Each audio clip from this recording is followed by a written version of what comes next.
What causes a marriage to go downhill? It is not about incompatibility, the differences in characters, personalities, interests or ambitions, though many couples may think that is the reason that causes their marriages to go downhill. Many divorces have also cited this reason as the main culprit for the split because they can no longer stand the sight and company of each other due to the frequent fighting over their different views on certain matters. I personally do not support this notion. I believe more in the opposite attracts theory. I believe a couple is like two magnets of different poles, and the differences in character and personalities are what makes a partner interesting, attractive, and complementary. I believe that the biggest reason that contributed to the downfall of marriages is not knowing what each other really wants or needs, and thus not giving this valuable resource to your respective half. Over time, he or she becomes deprived of it, and the marriage loses its life. The simple way of explaining this is through the 5 love languages: words of affirmation, physical touch, acts of service, gifts, and quality time. I would like to add another love language that is relevant to us: financial security. Many couples mistakenly think that their couple's love language is the same as theirs. For example, a wife whose love language is receiving gifts will spend much time handmaking some gifts to surprise her husband. However, her husband's love language is words of affirmation, so giving presents to him does not fill his love tank. Love language is easy to identify, and there are also online assessment exercises that can help you find out your love language, so I shall not elaborate further on this topic.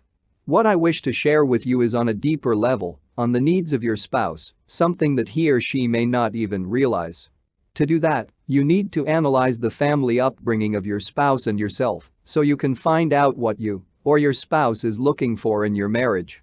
Many of us grow up thinking, if one day we ever get married, we do not want to repeat the marriage or mistakes of our parents.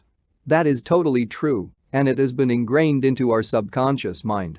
So, if you take a moment to evaluate what went right or what went wrong in your parents' marriage, especially on what they frequently quarrel about, you will know what you really want.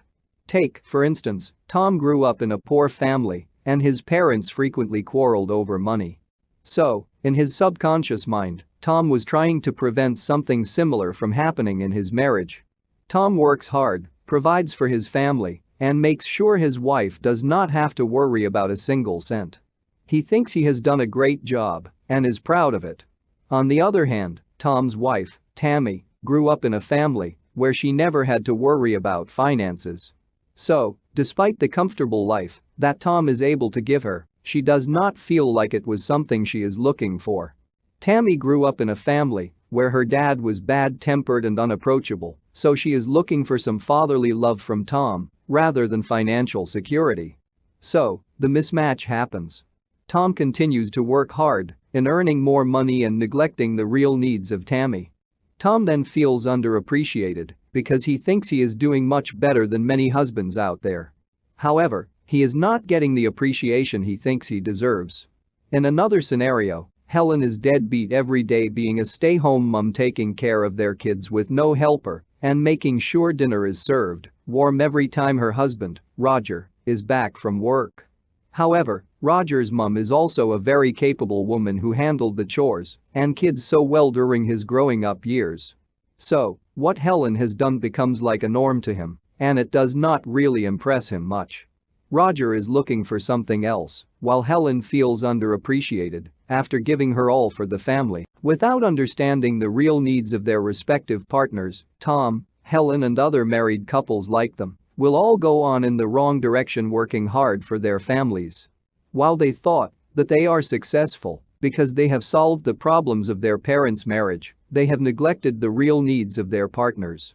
As days of the marriage become months and then years, their partner is slowly deprived and becomes increasingly dissatisfied, and that ultimately leads to the marriage going downhill. I hope the above gives a new perspective in managing your marriage, because you may be working hard but not working smart. It is like an employee clocking lots of overtime hours only to have her boss give her an average rating because he thinks that she is not performing to his expectations. I always believe that everyone deserves recognition and appreciation for the hard work and sacrifices they put in for their families, so I hope you take this discussion with your spouse, analyze how your family upbringing has set the expectations for your own marriage, and identify your respective love language. Finally, work together so that both of you feel fulfilled and loved. If you find value in this video, please like this video and consider subscribing to my channel so you can see more videos like this on helping you find happiness and motivation in the different aspects of life, such as in work, study, marriage or parenthood. Your action will encourage and inspire me to make more of such videos to benefit you. Last but not least, you can download an entire first volume of my 400-page motivational book, Finding the Magical Realm of Happiness, which I wrote to help people find happiness, motivation, and inspiration in life. I have left the download link in the description below. Thank you so much for your time and watching this video, and I hope you have benefited in some ways. Take care and I will see you soon in the next video.